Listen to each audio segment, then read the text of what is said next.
Hey everyone, it's Ethan Ormis back again for another video today, and welcome back to the channel, guys. We're here again for yet another movies I watched last week video, and I'm very excited about this one. For the first time in my life, I've watched every Hunger Games movie, which is quite surprising to say the least. It was probably one of the biggest franchise in the mid 2010s, and I remember how big and popular it was. It was crazy. I remember seeing Catching Fire in theaters. I didn't have much memory of it when I watched it, but yeah, I remember seeing it in theaters on a double date. I believe I was in grade 7 when that came out. And I remembered parts of Mockingjay Part 2. And obviously, I remember the first, but I didn't remember anything from the first Mockingjay. So yeah, but anyways, we'll talk about that in just a moment. But let's go. We have 9 movies watched last week, so I think one less than the week before, but nonetheless, let's get into it. Overall, a pretty solid week, but let's start it off with Hunger Games. I think the first one is the worst, in my opinion. I don't think it's a bad movie by any means, but it was most definitely my least favorite. Obviously, my Letterboxd review is there for you guys if you want to pause and take a look at it, but I had so much hope and so much faith for this franchise that I really did not get excited after this first movie. Overall, I didn't think it was that great. I just didn't enjoy it all that much, but we'll talk about the highs of the Hunger Games here in a minute, but yeah, overall, wasn't a big fan of the first Hunger Games with a 66 out of 100 for myself. But then we can move on to Hunger Games Ballad of Songbirds and Snakes, which is 68 out of 100. So I do think it's a little bit better than the first Hunger Games, but overall, again, not one that I was entirely thrilled by. I do think the acting in this one was great, although I think acting in this entire franchise is some of the best that there is in a big franchise. I feel like the acting in this franchise was definitely the best point of this franchise, in my opinion. Overall, I feel like it was a wonderful job at making Snow a flawed protagonist who you want to root for, you want to cheer for, you want to like, and then he just really makes some poor decisions that you just can't get behind, or if you do get behind, then that's interesting. But anyways, I did really like this, and as much as, or sorry, I didn't really like this, and as much as I didn't really like this, I really want another one. I want more of the upbringing, not the upbringing, I guess, but the turn to power of Snow.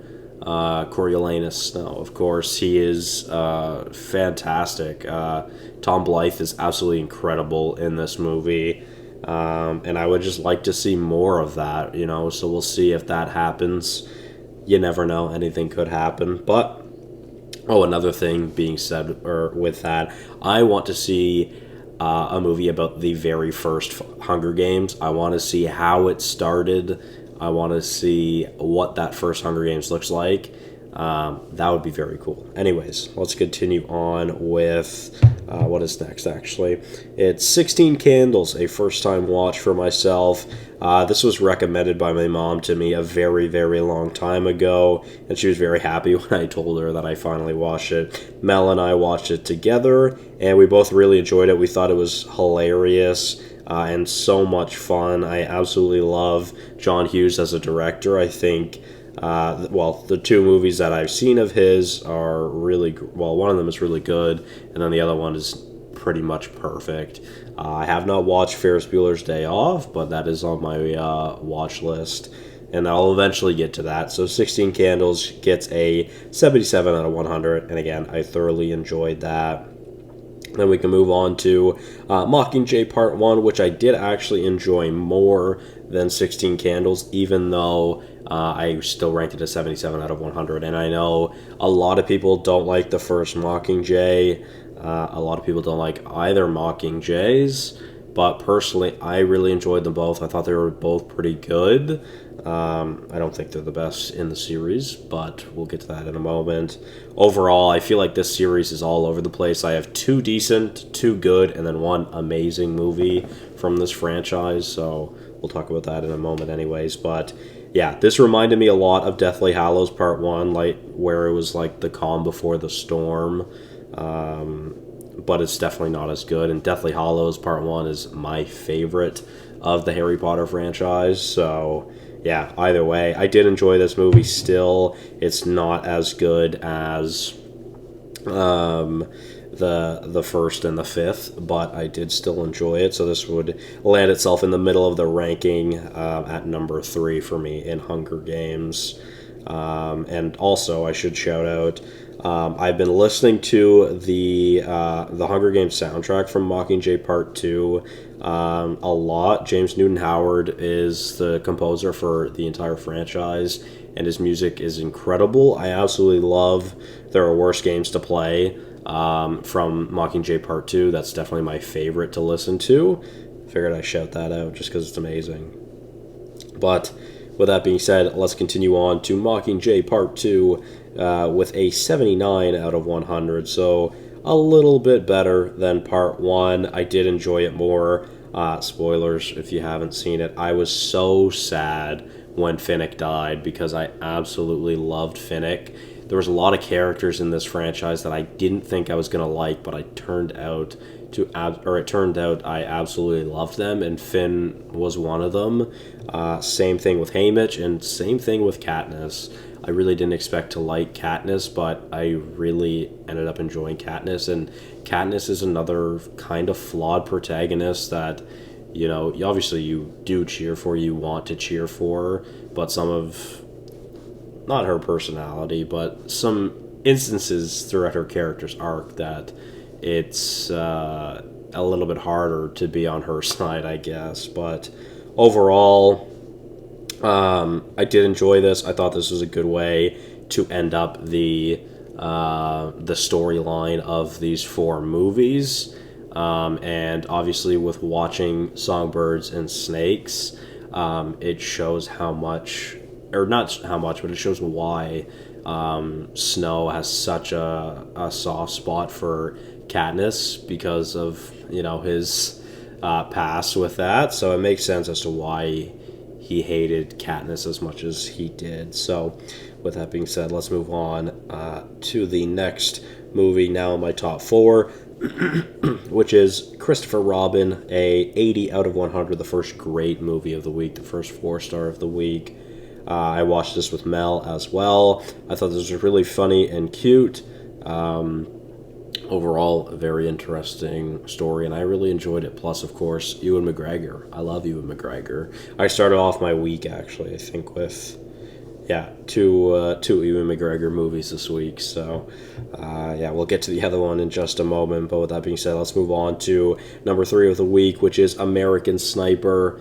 I really enjoyed this. I haven't seen this movie in a very long time, but I really, really enjoyed it. Gets an 88 out of 100.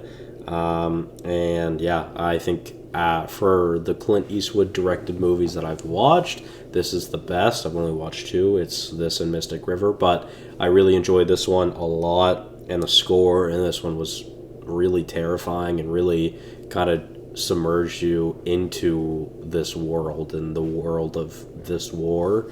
And it's crazy to think how a lot of this happened around the time that I was born, because I was born September 5th, 2001, so I was only 6 days before 9/11. So quite wild to see, you know, what was happening around the time of your birth, and I really learned that for myself in this movie, at least in America. And